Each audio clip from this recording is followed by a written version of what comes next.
For 5 seconds. Over and shoots the Flux and score! The Flyers tie it with 2.8 seconds remaining. Excellent for them. So the Penguins have had leads of 2-0. 3-1. Now Couturier ties it at 5. Sean Couturier with his second goal of the night.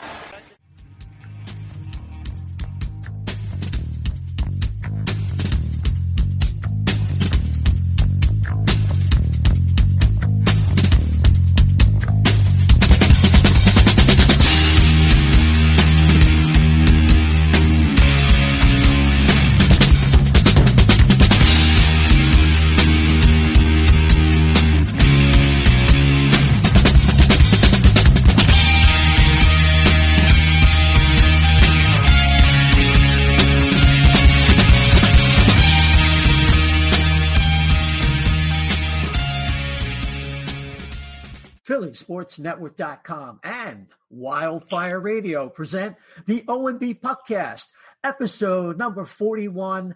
Flyers coming off a winning weekend versus Detroit. I'm your host, Isaiah. We'll get into that and a heck of a lot more, and we're going to have some special guests. I'm with my partner, well, one of them anyway, from BurgleyPuck.com, Dan the Flyer fan. Dan, how are you, man? I'm doing good, Isaiah. Yeah, you're the busiest man in podcasting. Yeah. Yeah, no question. Yeah, check him out at BrotherlyPuck.com. That is correct. BrotherlyPuck.com. All right. Yeah, we get our plugs in early. All right, so listen, we have two distinguished guests here, but we have a couple announcements. You heard me refer to Wildfire Radio. We're really happy to be associated with them. We think they're going to raise our profile, and we're going to have a regular streaming time Wednesdays at 2 p.m. You can go to Wildfire Radio, wildfiresports.com, check out the syndicated shows, and you'll see the O&B Puckcast in your drop-down menu. It'll take you to our page and our backlog of podcasts if you want to catch up on something like the Woodley interview or something like that. So we're really happy to be associated with them. As part of that celebration, this Sunday, we finally, as you've seen on our timeline, at O&B Puck, our Twitter account, at O&B Puck, we are going to be with some other podcasts, including PhillySportsNetwork.com and lovely ladies from the Daily Puck. We're going to be at Steam Pub this Sunday, the 24th at 2 p.m. It's a meet and greet, and it's a podcasters roundtable. And we're going to be right up against the trade deadline. We're going to talk about the deals that go down, maybe even while we're on the air.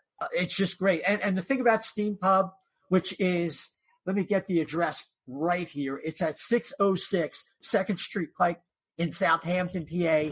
It's like 5 minutes north of Route 232 and Byberry Road. It's easy to access. You'll have a great time. It's not the plastic cardboard food you get at chain restaurants. It's a good time. We'd love to see you out there. And we're going to talk lots of Flyers hockey, trade deadline, and all the like. Before our guests get restless here, because I want to introduce two newcomers to the O&B Podcast. First, from PhillySportsNetwork.com, with us for the first time, Ryan Boyd. Ryan, man, how you doing? I'm doing great, Isaiah. Thanks for having me on. Yeah, no problem. Also, from Broad Street Hockey and the Philly Puck Therapy Podcast, Bill Roark. How are you, man? Doing great. I'm a big fan of any place that calls me distinguished because I've been called worse. Well, we can discuss that later. Some of the adjectives describe Bill. Yes, but you're not just another Bill anymore, so that's important. No. Absolutely. Dan, you have some numbers about what the Flyers have been doing recently. Why don't you run through some of those, and then we're going to get into some game action from this past weekend. That's right. The Flyers are 28-24-7. They have played 59 games. They have 23 games remaining. That's good enough for 63 points with a 5.1% chance to make the playoffs. They are 13 points back of first place in the Metro, and they are 6 points back of both third place and the second wild card spot. They are 12-1-1 in their last 14 games, and they are still only 5.1% chance to make the playoffs. But hey, they are fighting. They are giving themselves a good chance to at least try and sneak into the playoffs here. Yeah, they're doing their best. It's we were talking about it before the show. It's really kind of like a Hail Mary. But listen, if the young players are carrying the water more as opposed to the veterans, then at least you're making progress going into next year. And Ryan, really important this weekend, even though I thought they were outplayed probably like 60 to 70% of the total of the two games over this weekend versus the Red Wings. These were four big points that they earned versus the Red Wings in this home and home. Yeah, it was great. They got outplayed big time, especially yesterday. But, Carter Hart, the savior at the moment, really stepped up. He stopped 37 to 38 shots. Made some big saves, including, the erasing Flyers turnovers. Saturday was a different story. They played good hockey. They got, Jimmy Howard did not look his best for the Red Wings. The Flyers took advantage of that. But then, you can't, when you go up 5-1, I was actually on my way down on vacation, 5-1, and then all of a sudden it's 5-5. So it's a little, concerning when you get 5 goals on the board and you're up 5-1 in the third with less than 17 minutes left, and you let a team like the Red Wings, who aren't the Lightning or the Penguins or the Capitals, come back and tie the game, and then that would have been a devastating loss if they had lost that game Saturday afternoon. Yeah, I don't think there's any question. I think that could have been the end. They would have been saying, well, this season's over. Those are points they had to have. And, I was thinking it's 5-1. I'm watching the way the Flyers are playing, and they kind of were in a malaise. And I said, this could get sloppy. But I had no idea, Bill, how bad it could get. And, the thing is about Detroit, they are coached very well. They have very good foot speed. Now they just got to plug in some talent. So even though I was very disappointed that the Flyers let them back in, I think Detroit is going to be a team that surprises people going forward. Yeah, I definitely think they could be. They have some good players. Obviously, Anthony Mantha looked very good this weekend. Dylan Larkin is a good player. They've got some guys coming. They've got Zadina and other prospects in the minors. So there's some people that they're going to have coming. And they pushed the pace a little bit on the Flyers this weekend, especially when they fell down there in the first game. And I think one of the other things they did that maybe Carter Hart hasn't seen as much at the NHL level was they really got into his crease and around the crease, a lot of deflections, things of that nature that are a little bit harder to stop than the one-on-one shots that he's shown so much proficiency in stopping to this point.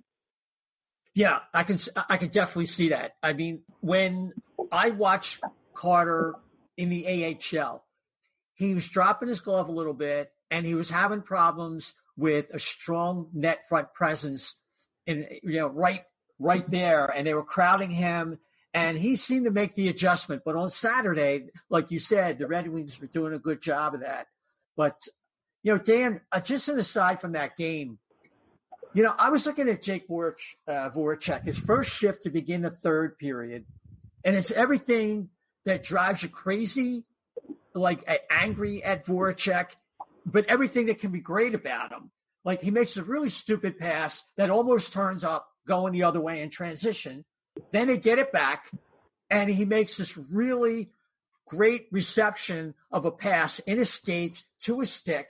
He saucers the pass to Lindblom, and then he finishes on a rebound where it's like super hustle, and he's going to the net, and he's like a backhand throwing his body at the net, and it goes in. That is Jake Voracek's career here in Philadelphia, it seems. Yeah, and I think you nailed it right on the head. He's a very frustrating player. If he really puts his mind to it and he's driven in that particular game, he does look like an $8 million player. But other days he's out there and he's just lazily throwing the puck around and it gets intercepted and taken down the ice. It's that kind of guy that I don't know where he stands moving forward. Again, I think the Flyers have a lot of youth coming up in the next year or two that are going to make his spot on the team a little more interesting. I think hopefully guys like Morgan Frost are going to be much more accountable, responsible with the puck, and they can use Voracek in a lesser role so he doesn't need to be this kind of guy that they have to rely on to make all the big plays, because I don't think he can most nights.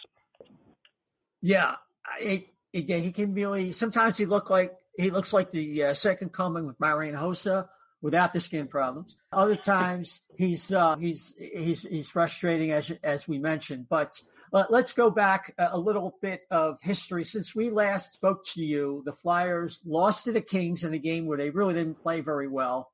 Almost won the game. Ryan, that was weird.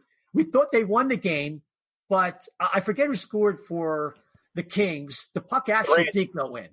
The final score was 3-2 in a shootout. But yeah, so I was actually covering that game, and everybody apparently the ref thought it hit off the crossbar, and a lot of the guys in the press box agreed that they thought that the Flyers won the game, but that wasn't the case. After review, they determined it actually went off the post that was beyond the goal line. So that gave the Kings another chance, and they ended up winning it. Yeah, and the Flyers were outplayed.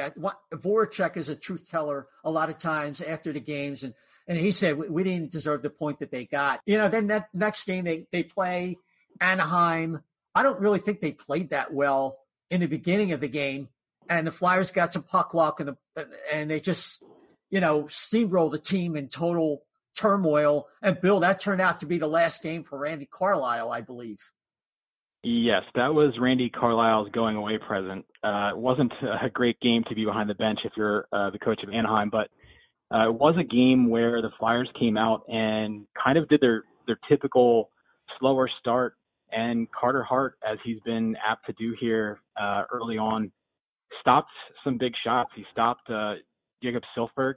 He stopped him on a breakaway, made some other saves, and then suddenly the Flyers got a goal, and next thing you know, Sean Couturier scored on kind of a broken play, and Oscar Lindblom scored one of the weirder goals you'll see with the, kind of trying to stop in the crease, another broken play, and it ended up being directed off his skate and in. So from that point on, it seemed like the Flyers kind of coasted a bit in the second and maybe a little bit of the third, and Anaheim still didn't really have a lot of pushback, but the Flyers did find a way to close it out and win that game. So pretty easily, honestly, even though it was sloppy. Yeah. And then we move, Dan, to the big back-to-back games.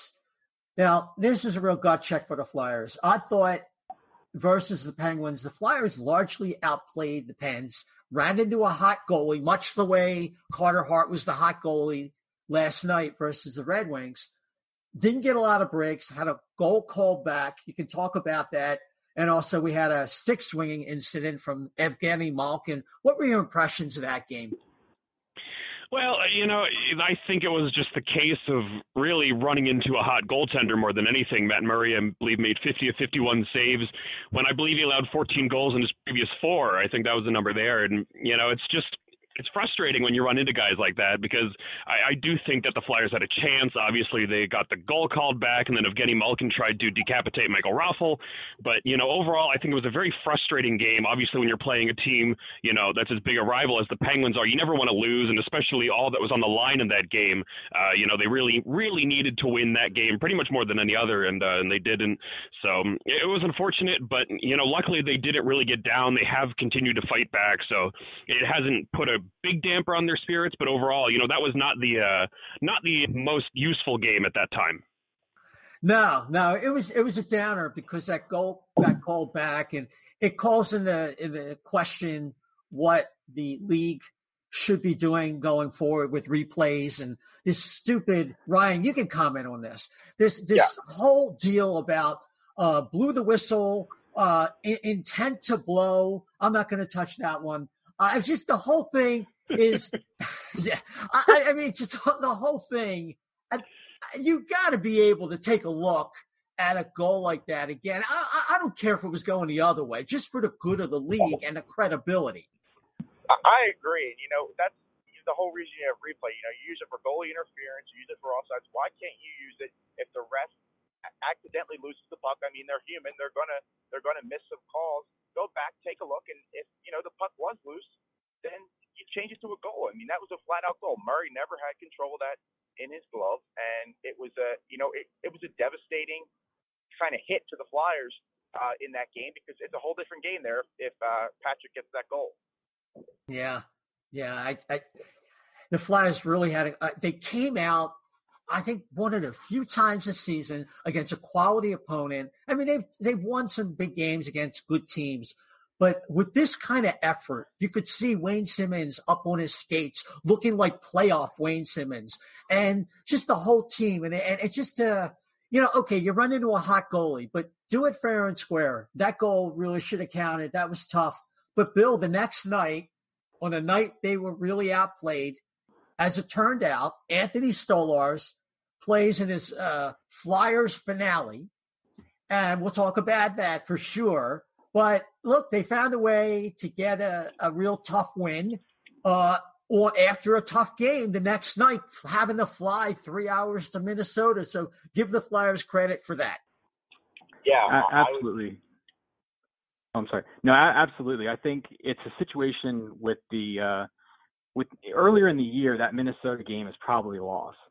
Back to back, kind of a game after a big game against Pittsburgh, and the Flyers found a way to get themselves get themselves in a hole. They had that play, the turnover by Gostisbehere in the slot, which was, kind of a tough turnover for him.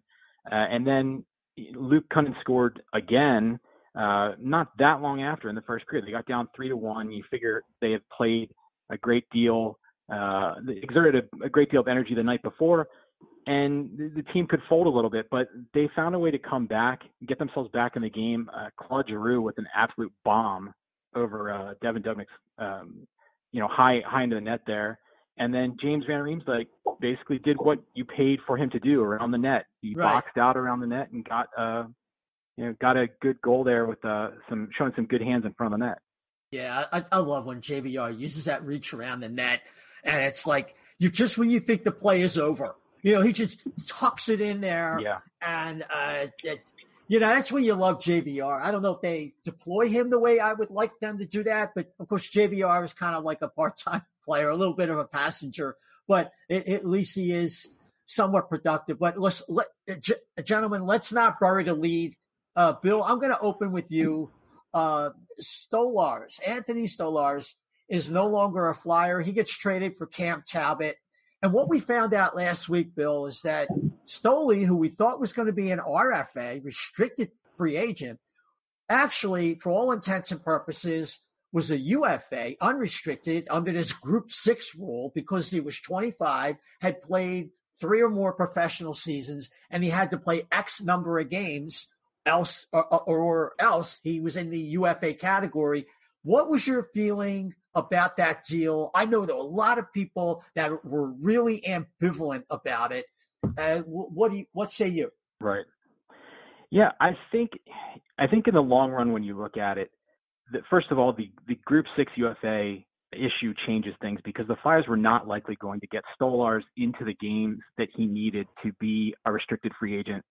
So that kind of changes things. You're trading an unrestricted free agent goalie who's 25, who hasn't had a ton of experience, for Cam Talbot, who we all know is a training partner of Carter Hart, and maybe somebody that can be, I don't want to say, mentor, maybe even a little bit of a big brother to Carter Hart, who's still a kid. So Talbot has the experience. He maybe didn't have the best numbers in Edmonton this year, but he has had good numbers in Edmonton. At one point, he had good numbers in New York as well. And I think maybe, the Flyers are thinking that they can take him and use him as a bit of a mentor for Hart and kind of stabilize the goaltending situation. I don't think it would have been a crime to see Stoli here if they could have kept him, but obviously the UFA thing changes things quite a bit. Yeah. I mean, the problem with Stoli is he's drafted in 2012. He's only played 80 professional games around, and only 19 of them are at the NHL level. So you ask yourself why? Well, in the beginning, he wasn't good enough. But toward, the middle and the end of his career, the problem was the injuries. He had 2 knee surgeries 2 years in a row, and he had some lower body injury, which may or may not have been the knee. And for the record, I think I have said that it was the knee, and I'm not sure this year if it was. But regardless, the injuries are the issue. So when you have someone who hasn't proven himself as an NHL goalie, number one, has an injury history, number two, and you have Carter Hart, he's your guy. You got to plan around him, not Anthony Stolarz. That's kind of the way I feel about it. Dan, you want to weigh in? Well, I am probably a bigger Anthony Stolarz fan than most people are. And, I at the end of the day, to me, the trade doesn't really matter. They're both backup goalies. Carter Hart's the guy. They have 3 or 4 other, goaltending prospects that could all reasonably play in the NHL one day. So at the end of the day, it really isn't anything. For me, it was more the trade itself that you bring in somebody who I believe Cam Talbot is 7 years older, making over $3 million more. And, granted, again, the contracts are up at the end of the year. It's all kind of null and void. But, I don't know. I just didn't like that it was kind of straight up. I think they should have gotten something else with it. Again, I'm the first one to preach that they no longer need draft picks and we should worry about now and stop building for the future. But man, I think it was just one of those weird trades that, Fletcher does have a history with in Minnesota. He pulled off a lot of trades that, didn't really have any effect one way or another, but were just kind of strange ones. And I think this just falls into that category that, we're probably not going to be talking about this in a year from now, but overall it was a very odd trade that I just wasn't a big fan of. Yeah. Well, I mean, I could definitely see that. And I thought that, initially that maybe we could have had a conditional pick that came with it, depending on how many games Stolarz played. And then I thought about the UFA thing and the fact that, Stolarz wasn't really proven as an NHL goalie, but he had shown well recently. I just think, and you referenced it, next year we're going to have Sandstrom and maybe Ustimenko over here. We have Samuel Ursan, who was really good at the World Junior Championships. Like I said earlier, we have to plan around Carter Hart. So, Ryan, who did Carter Hart call before his very first game to ask him how to handle the jitters and how to deal with starting his first pro game? It was Cam Talbot, right? Yep. Yeah, no, I mean, Cam, I think this is the thing, too, Isaiah. With Cam Talbot, I think the Flyers, he would have never, I think the Flyers believe they'll re-sign him after the season. He's an unrestricted free agent following this season. And Talbot said it himself. He wouldn't have, waived whatever he had to come here if he didn't believe he had a future in Philly. He knows his role. He knows he's not going to be the starter. But, Talbot, he knows his role, and he knows that, he's there to make a spot start here and there. Talbot, I mean, he led the NHL with 140 starts from 2015 to 2017. So the guy can play hockey. It's just that, this year he struggled a little, but at the same time, he's there to mentor Hart, kind of guide him. Hart's only 20 years old, so he's still learning. Cam Talbot, he's, 31 years old, so he's had a lot more experience. Yeah. And the thing is, Talbot, that he had a really bad year this year. But there's a couple other intangibles there. Number one, Carter Hart and Talbot work with the same goalie coach, so they can reinforce each other. Obviously, Carter Hart has more talent. But the other thing is, Talbot, even though he's really not been good this year, he has shown that he can be a backup, and he has done it repeatedly. So even in the most advanced metrics, Cam Talbot has really had only one bad year. And in the final determination, I think that's why the Flyers wanted to at least get a test drive with him. And listen, if he craters the rest of the year and it doesn't seem like it's going to work out, it cost the Flyers a UFA that they really weren't going to be able to re-sign probably in Stolarz, and they move on. So I think it's not necessarily a win-win, but I think worthwhile to give it a shot, because next year they got to have the right guy behind Carter Hart. Because we've talked about it, and Ryan, you can talk about this. Carter Hart's compared to Carey Price a lot. Carey Price had a really good first year, but in the second and third years, he almost lost his net to Jaro Halak. He struggled a little bit, and people should be prepared that could happen. And it's better to have a veteran behind that situation instead of counting on another young goalie who's not proven. Yeah, I mean, having a guy that has had veteran experience behind you to mentor you is big, especially when you're as young as Carter Hart is. You need a guy to be able to, kind of mentor you and guide you. And, when you're going through a rough stretch, he can help you through it. I mean, if Carter Hart, he's been great and everything, but every goalie goes through, a rough patch at some point. And to have a guy like Cam Talbot there, to kind of help him get through that is big. Yeah, I agree. So let's move on. Bill, let's take a look kind of like what Chuck Fletcher has been doing. Like it starts with the trade of Wheel, and then recently, right after our last show, he trades Dale Weiss and Christian Folin for David Schlemko and Byron Froese, even though it's spelled like froze. And then he calls up Tyler Myers and Justin Bailey, who he had acquired from Buffalo for Taylor Lear. And it was an interesting article that, he's kind of cutting the dead weight, and he's good at that. He's kind of like, I don't think this player fits. Let's go with this guy. Let's move on from that guy. What's your impression about what he's done so far? Yeah, I think anyone who reads anything that I have written on Broad Street Hockey or probably on Twitter for at least a period of time knows that my frustration with Ron Hextall was really growing because of that exact fact. The Flyers held on to a lot of these pieces that really didn't fit. They really didn't serve a purpose, and they kind of just muddied the water a bit. I think some of these moves that Fletcher is making right now, they're not necessarily big, huge acquisitions, but I do like the way he has come in and analyzed the situation and determined missing pieces, poor fits. And there were some rumors out there, whether they're, extremely accurate or not, that Dale Weiss maybe, had a little bit of a reputation as a guy, at least recently, that wasn't very happy with his ice time. And maybe was a little bit, not working quite as hard as they would like to see him work when he didn't get the minutes. So it's basically just a good situation, I think, at this point to have him moved out. To bring Schlemko in. Schlemko is a guy that can kind of fill in for Phil Myers down at the AHL level. Phil Myers gets a chance at the NHL level. Justin Bailey looks like he's put up some decent effort. He's showed some good speed and size. So I think in general, Fletcher's got his finger on the pulse of these minor moves. Now it's just a matter of seeing what he's going to do when it comes to the kind of big game hunting or big trade deadline type stuff. Yeah.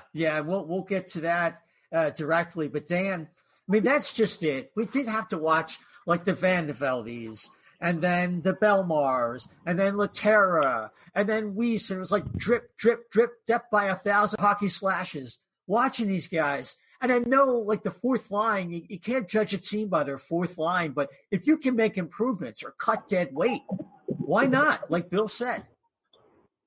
Yeah, I mean, we saw it for years, and then every time somebody would leave, they would get rid of Van de Velde, and then the Flyers tried to go, oh, well, it's addition by subtraction, and then they would replace him with Bellemare, and it's just they weren't making any progress forward as much as they were just replacing with other bad players. So, it is nice to see that Chuck Fletcher is doing what should have been done years ago at this point, and really changing things up and getting rid of some of the dead weight. I think that there are plenty of good players at the AHL level, and granted most of them are injured at the moment, but guys that could really come in and fill that fourth line role next season to make it, to utilize that fourth line much better than just have bodies out there taking space up. Yeah, at the very least, you got to have some forechecking and some speed. And it's good that I think it's, as we look forward, that's going to be available. And I think that another I guess under the radar advantage of getting a guy like David Schlemko, he's NHL quality. Yeah, maybe he's a tweener, but if the Flyers really make some changes on defense, which they're rumored to possibly be in the market for, Schlemko could be a built-in number 7 and be competent enough. He doesn't need to play a lot. And in Byron Froese, they got a guy who will help out their AHL club, because the AHL club is really a lot different from the powerhouse that they looked like earlier in the year. Veroni was a big player. He's not a big player for us, but he was a real big player for the Phantoms. He's been coming along. Ryan, I've noticed Phil Veroni a little bit more as he's getting a little more comfortable. I'm not saying he's a world beater, but he's definitely a Laterra or Weiss beater, that's for sure. Yeah, I would have to agree on that. I think Veroni, he has still, obviously, when he was with the Phantoms, he was potting goals and producing, putting up points. Now with the Flyers, in the fourth line role, you don't get as much ice time.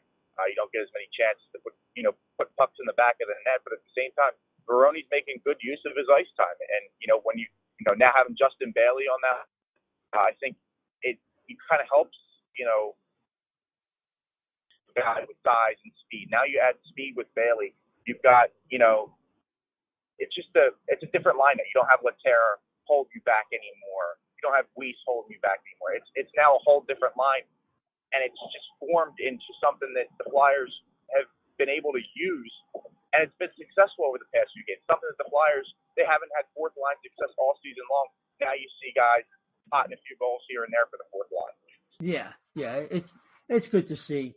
And, as we say goodbye to Anthony Stolarz and say thank you for your effort, just a little stat here. The Flyers have drafted 28 goalies since 2001, and only two, Carter Hart and Anthony Stolarz, have played significant time. Of course, Stoley's not here anymore, but, I mentioned earlier about the guys that are coming. This is going to change. They have three really good prospects in addition to Carter Hart. We can thank Ron Hextall for that. I don't think there's any question. Gentlemen, we have to talk about the trade deadline. Boy, where should I start first? You want to talk about Wayne Simmonds? Everybody else has. Let me get Ryan to talk about Wayne, because, Ryan, you wrote an article at PhillySportsNetwork.com, and I just wanted you to kind of recapitulate what was in that. I mean, Wayne's a good player. He's a great guy. Great leader, and I think he still has something left in the tank, but it's just not really meant to be here in the city of Philadelphia. I think, a playoff contender has a good chance that, a playoff contender could pick him up if they're looking to add forward depth, if they're looking for a third line right winger, or, even a fourth line. I don't know how happy Simmons would be playing on the fourth line, but, so be it. If he wants to go win somewhere right now and a team is willing to take him, then, it's always possible. He's a great leader on and off the ice. He's been around in the locker room. He's a great guy in the locker room, real vocal. And, he's also a heck of a net front presence on the power play and just in general. It's just that he's lost a lot of speed ever since his, few injuries. And, you can't really count him out either. He's a little fragile now. He had a few injuries last year, so you got to be careful with it. But I think at the same time, a team might be willing to take him. But I think, people are saying, Wayne Simmonds that and Wayne Simmonds this, it's not, he hasn't had a terrible year. It's just been bad puck luck. And I'll give you an example. We were talking about the game against the Kings earlier. Early on in the game, Simmonds had a great chance in front, but he couldn't elevate the puck over Jonathan Quick. And right there, that's a goal for a guy that's playing with a lot of confidence. Right. Simmer, and I talked about his confidence. It's pretty high right now. But the puck luck I also talked about, he's had really bad puck luck of late, and it's really hurt him in the end. It's really hurt his stock. Yeah, I'd agree with that. I think he did struggle with his speed and recovering from the hip and groin injuries that he had, just like other Flyers have in the recent past. When you look at where Wayne is right now, what do we have? 16 goals, 11 assists, 27 points. But Bill, there were some reports that the Flyers might have been wavering, but according to the latest news or updates from Frank Saravalli of TSN, the Flyers are definitely determined to move on from Wayne Simmonds. And Craig Custance says that 5 teams are in on Wayne Simmonds and 5 others may be kicking the tires. Your thoughts about the potential Wayne Simmonds deal? Yeah, I mean, I'd be really surprised if Wayne Simmonds was here past February 25th. I think the Flyers are looking to move on from him. A lot. He's not willing to really comment on it. He says he controls what he can control. He's worried about the Flyers right now. What happens. But at the same time, I really do believe the Flyers will make some kind of deal that involves Wayne Simmonds, whether it be a package deal or just a one-on-one trade-off.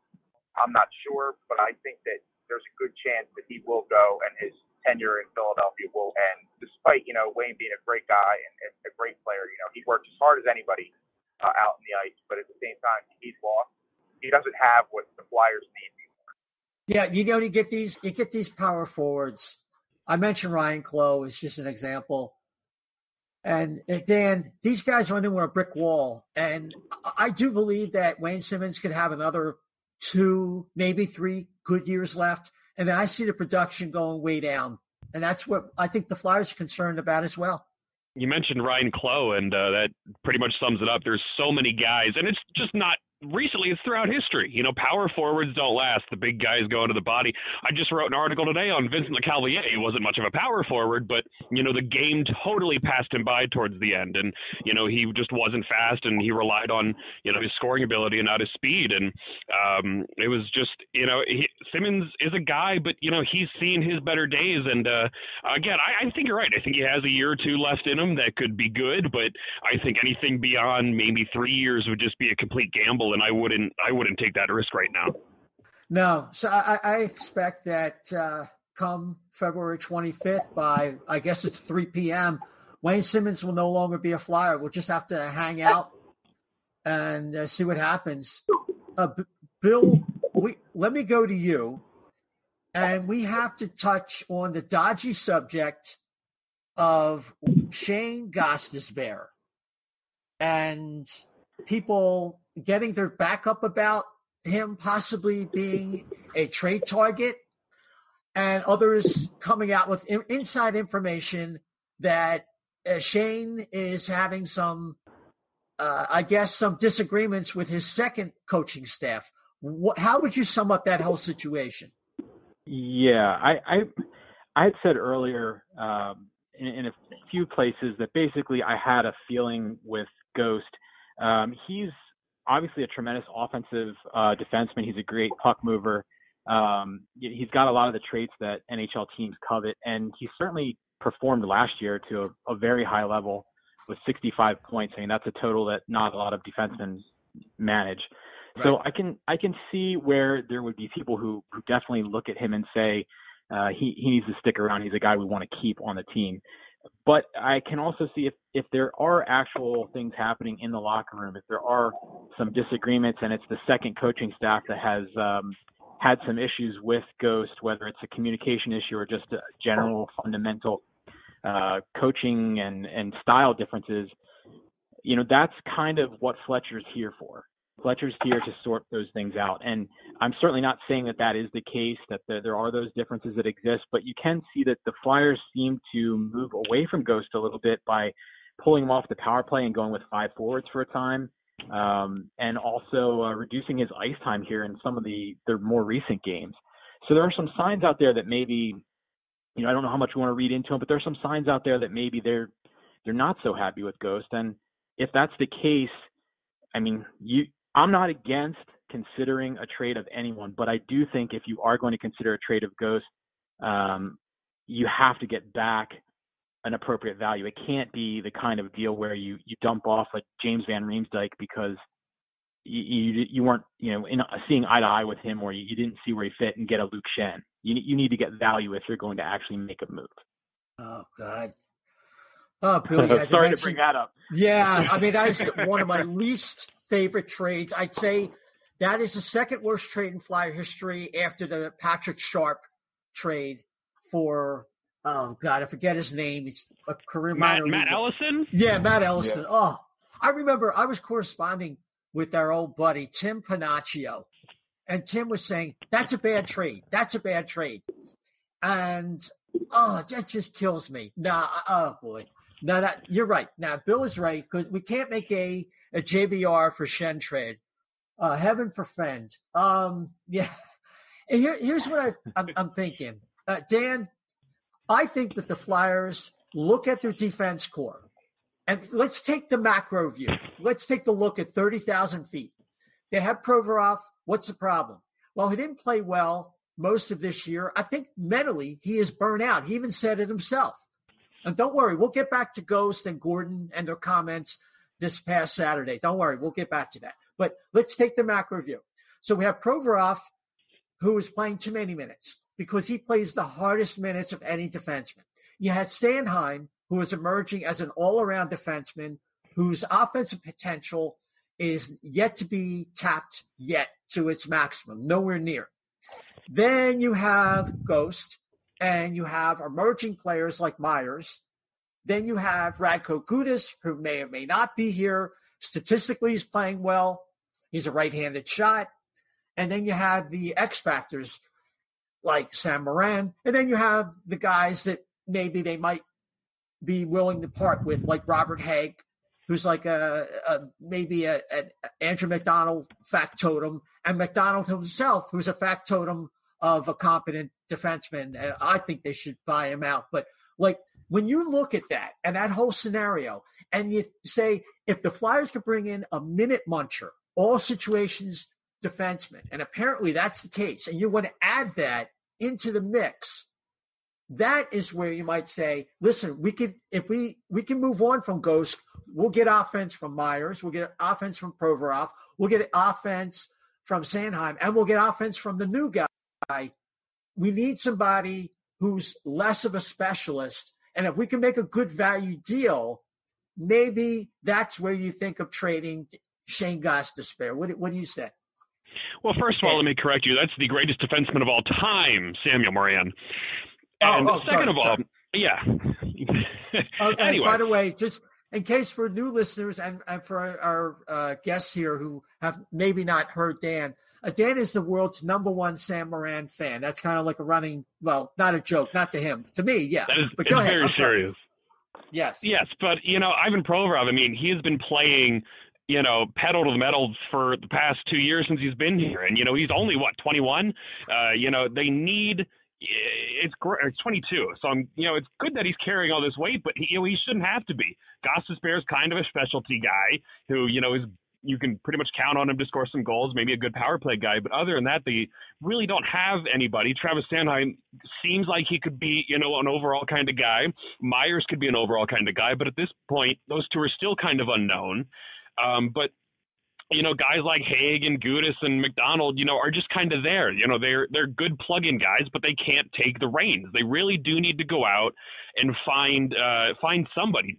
Jim and I talked about this on the Angry and Negative show this week for a good half an hour about, the defense core. This defense core that we've been waiting years and years for to kind of fall into place and happen, it's here now. And it's not looking nearly as promising as I think we thought it did or thought it could.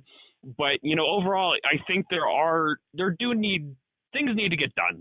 McDonald, by the grace of God, will get bought out this summer. And, hopefully they move on from, Robert Haig, maybe Radko Gudas, at the trade deadline of the summer. They have the opportunity to really kind of rebuild their defense the way they want it, hopefully by getting another big minute eater to help Ivan Provorov so he doesn't have to continue to carry the bulk of this defense, even while he's still so young. Yeah, he's got 25 minutes a night, and I think it's taken its toll. And Ryan, I think that brings us to where you ask yourself the question, okay, all that being a given, what are the needs that the Flyers have where you would even consider trading Ghost? And I think of, well, obviously they want another defenseman. That could be a target. They want a center iceman, either second or third liner. They have their goaltender and backup goaltender, knock on wood, right?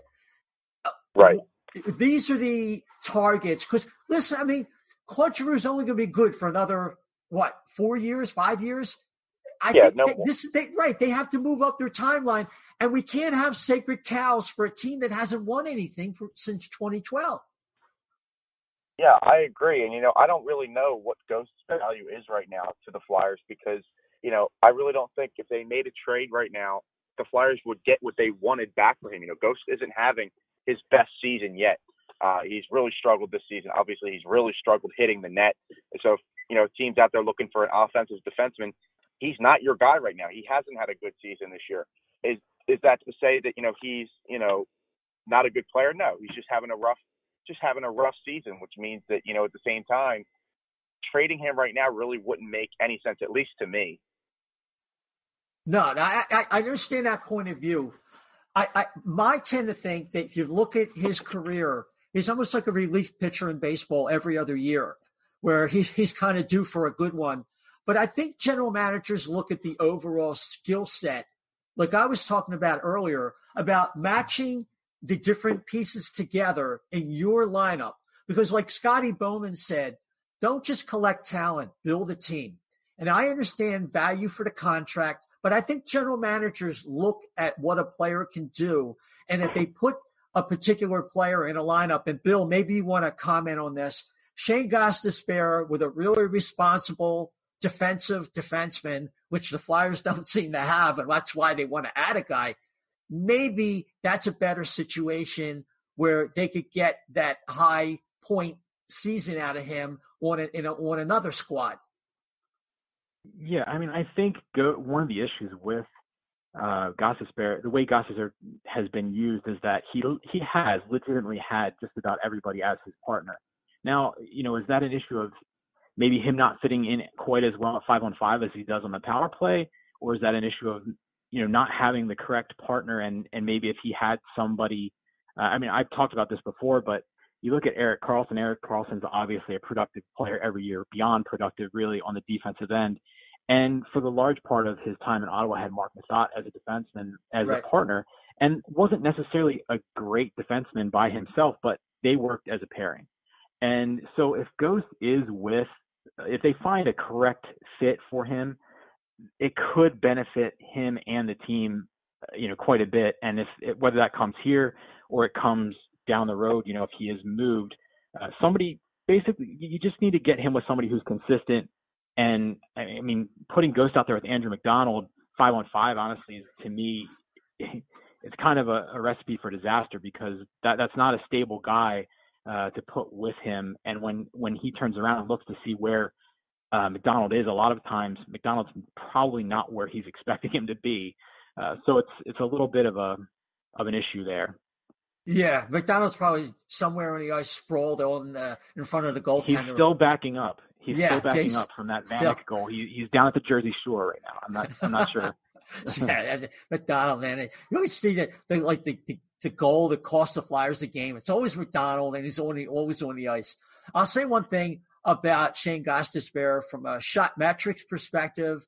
He's doing pretty well with a Corsi percentage of 52.5. And what does that mean? Relative to his teammates, he's still one of the higher players on the team. So to me, that kind of backs up what you're saying. And you imagine, Dan, if Ghost was with somebody like Colton Parayko, I think that would be an ideal scenario where he'd have a perfect complement.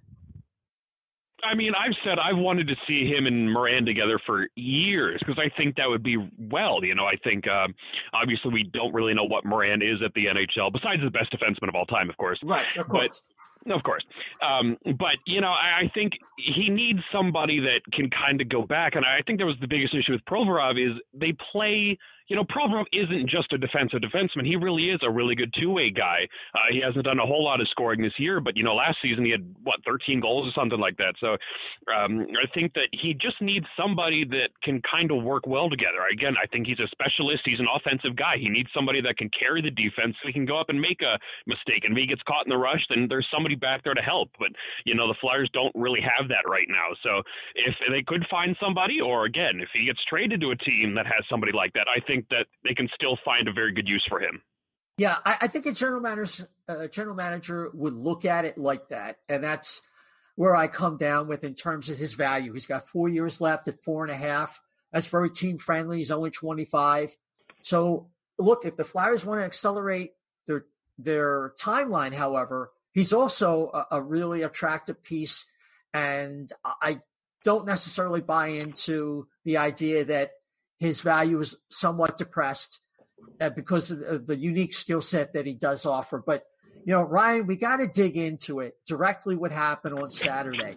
Ghost has a good game. He scores the first goal, and he has a good first period. And after the game, he talks about how he played better today because he was being put in the situations where he could take advantage of his skill set.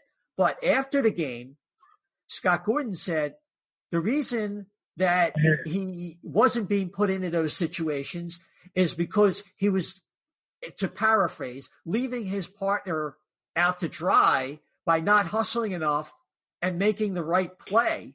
And he was putting himself on the defensive and having to play defense. So obviously there's a disconnect, and Anthony Sanfilippo of Crossing Broad touched on that in his recent article. I'm just wondering what your thoughts were about that apparent contradiction in viewpoints. I don't know so much if, there's a, kind of like heat there or, beef at all. But at the same time, like, I think that, Ghost had his best year.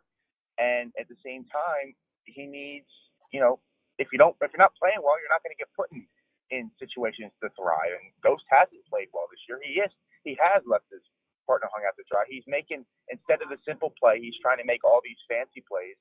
And the biggest thing for him is, just hit the net. And he needs to focus more on his defensive game than his offensive game. He's a defenseman. That comes first. Then comes the offense. It's great that he has that ability to be a two-way player. But at the same time, defense comes first. That's what he is. He's a defenseman.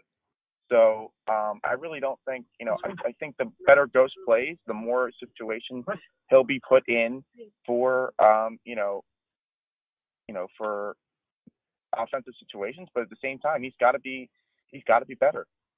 Yeah. So let me take a little inventory here. Bill, let me start with you.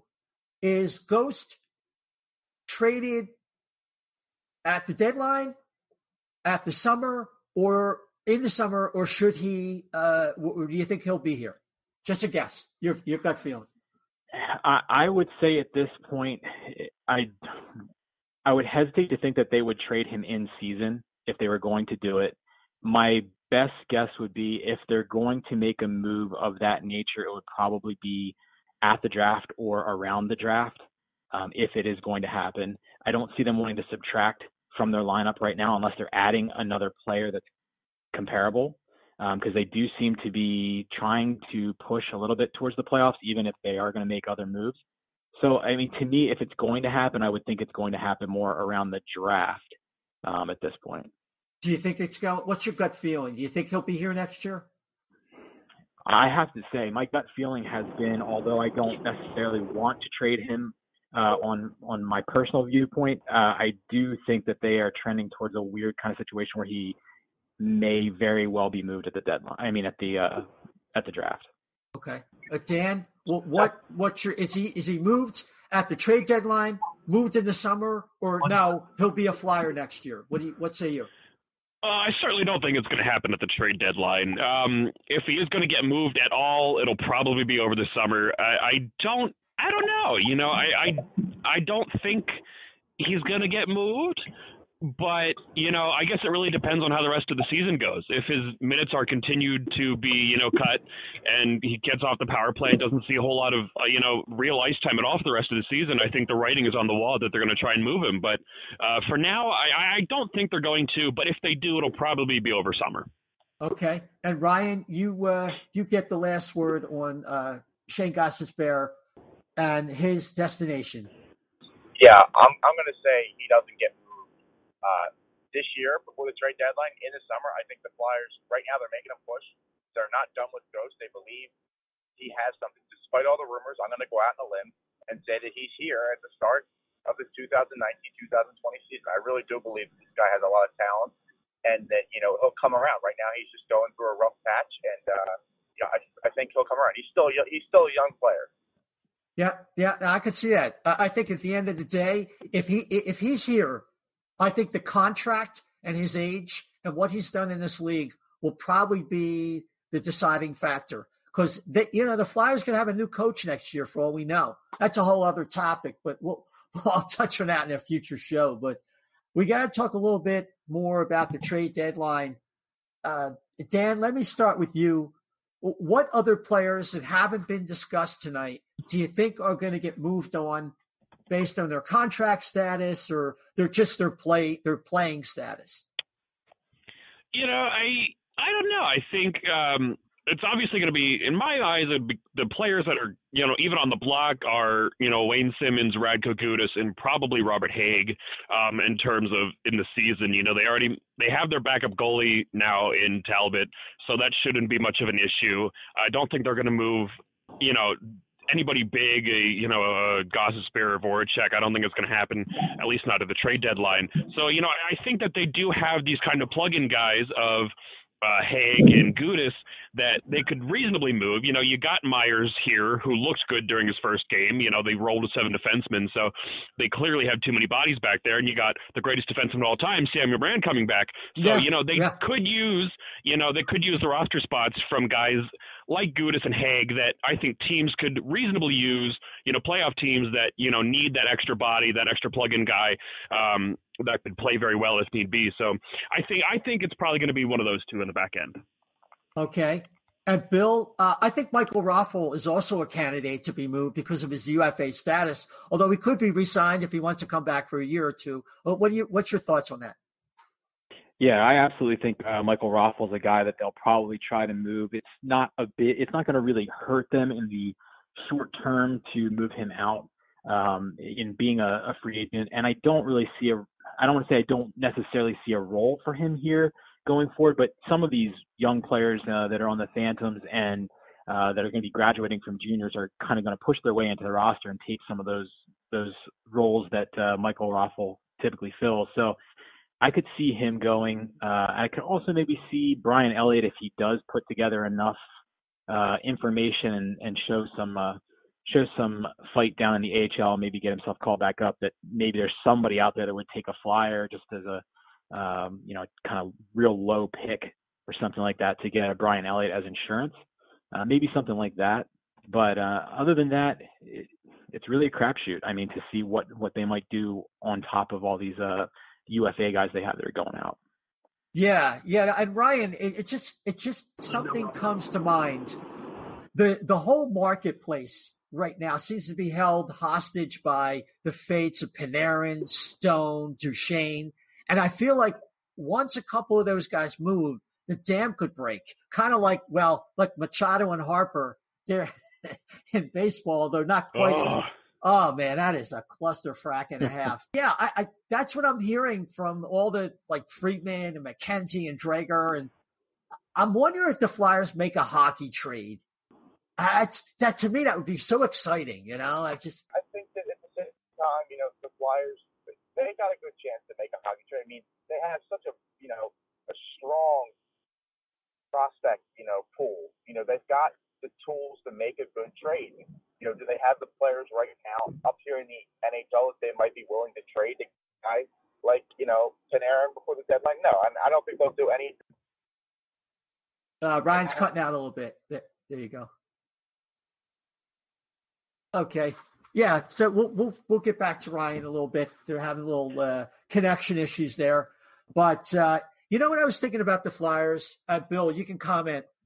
I look at this team, hasn't won anything since 2012. They still have a lot of the players since then. And me being a longtime Flyers fan since '69, there's 2 trades that turned around 2 eras of Flyers hockey. First was the Flett-Lonsbury trade from Los Angeles in early 1972. Yeah, I'm that old. And after that trade, Fred Shero said, things made sense after that trade. And then, of course, another epical event in Flyer history was when the Flyers traded Mark Recchi, a Hall of Famer, for Desjardins and just some really decent center named John LeClaire, who turned into an incredible monster as a winger. And I feel like the Flyers need to kind of have that paradigm-shifting trade to really kickstart their team. Yeah, I don't think you're going to have to wait a real long time for them to make some serious moves, because if you think about it, when Chuck Fletcher was brought in here, I mean, first of all, the premise that he was brought in here under was the fact that there was too much kind of stagnant lack of activity, I guess is the way to put it. Right. And Dave Scott kind of put out the edict there that he wanted somebody who was going to be active, who was going to push this team to be better. And whether you like that way of management or not, personally, I like them being aggressive, not stupid, but aggressive. But right. Whether you like it or not, I think it's coming. I think they've kind of given patience its due.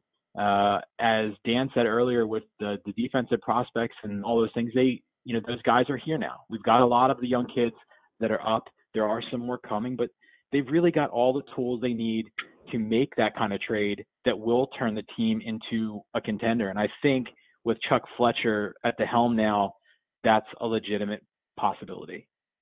Yeah, I definitely think so. And I pointed out on last show, if you think that you can't develop a prospect pool and win in a timely manner and build a cup contender, just look at Steve Eisman. 2010 comes in. He's got Hedman and Stamkos on the young side. Older veteran side, he had Marty St. Louis and Vincent Lecavalier. And within 5 years, they were in a Stanley Cup final. Contrast that with Weiss Latera, and it wasn't go time with Ron Hextall. So, and I believe that the phrase used by Dave Scott when they were looking for a general manager was a, quote, bias for action. And I agree with Bill that's coming. So we'll see. Dan, any final thoughts in that regard? Nope. We summed it up perfectly. That's why I like it. Dan is very succinct. Sometimes with a really wrong opinion, but, like Sam Moran, for example. Wow. Anyway, nah. He's the second greatest defenseman. But anyway, gentlemen, I want to close the night by talking about kind of a little bit of a silly subject, the Calder Trophy, which I think Elias Pettersson has pretty much wrapped up. And I was listening to the Hockey Buzzcast, and they were talking about Craig Bennington versus Carter Hart, who's had a better year. And Peter Tassiev out in Winnipeg, who was always a very calm, measured voice when analyzing the game, talked about how Craig Bennington has faced 380 shots in 16 games. And that's 24 shots a game versus Carter Hart, who has faced in 20 games 644 shots, 32 shots a game. So I'm not trying to belittle or what Craig Bennington has done, just a little perspective that Carter Hart is playing behind a team that's not quite as good. Ryan, what's your thoughts when you hear those numbers? I mean, I think it's silly that, there's even debate on who's had a better year, Carter Hart or Craig Bennington. I mean, Carter Hart has come up and just given this Flyers team new life. A month ago they couldn't buy a win, and now all of a sudden they're 12-1-1 in their last 14. Who do you think has carried that? It's Carter Hart. Craig Bennington doesn't have to do that. He doesn't have to be that guy. Carter Hart kind of does. He's been that guy for the Flyers, and I just don't think there's any debate. Well, I think I should correct myself. There was a Craig Bennington, but it is Jordan Bennington. So Bennington, okay. Yeah, that was my mistake. I'm the one who went all Craig on you. But so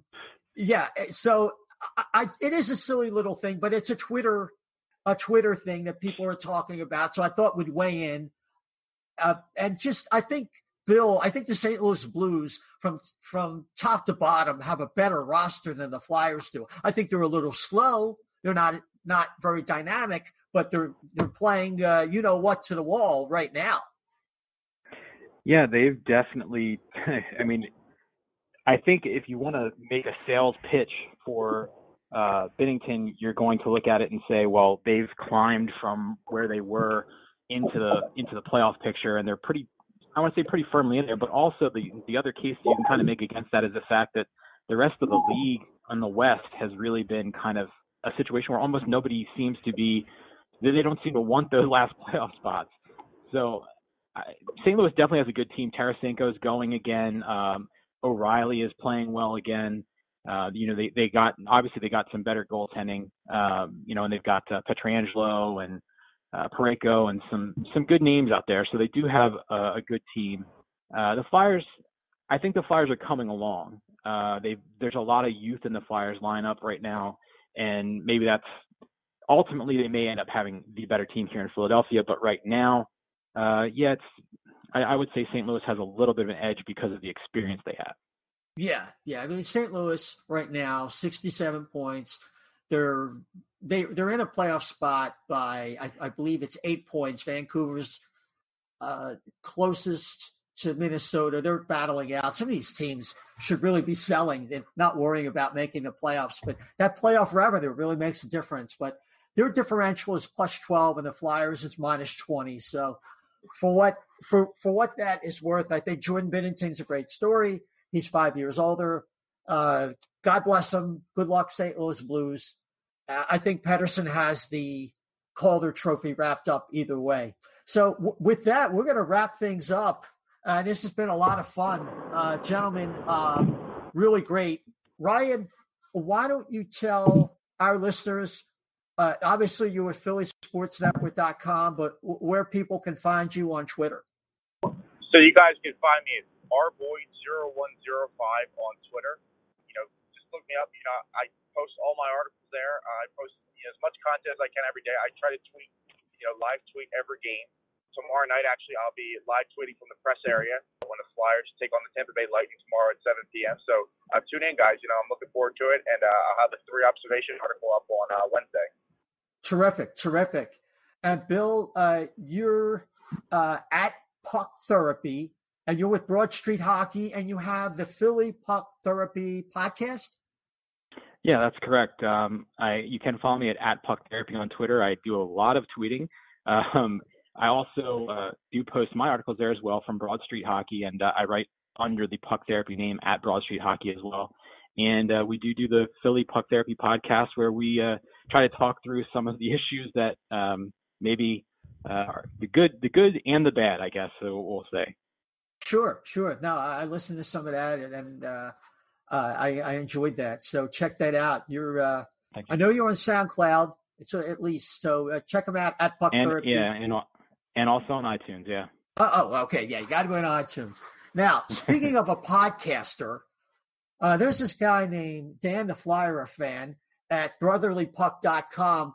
Why? Now, we're going to be here for about a half hour while Dan lays out all of his activities. Go ahead. Okay, ready? You can find me at Dan the Flyer Fan. You can find my site at Brotherly Puck. You can find the podcast at Brotherly_pod. If you want to count down Carter Hart's wins with me, you can do that at Hart Countdown.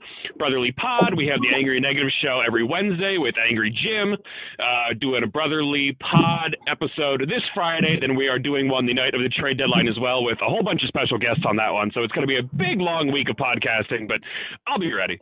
I just got to tell you, this Wildfire thing is something that really excites us. We're going to celebrate, like I mentioned earlier in the show, at Steam Pub. And Ryan, you're going to be there. Is that right?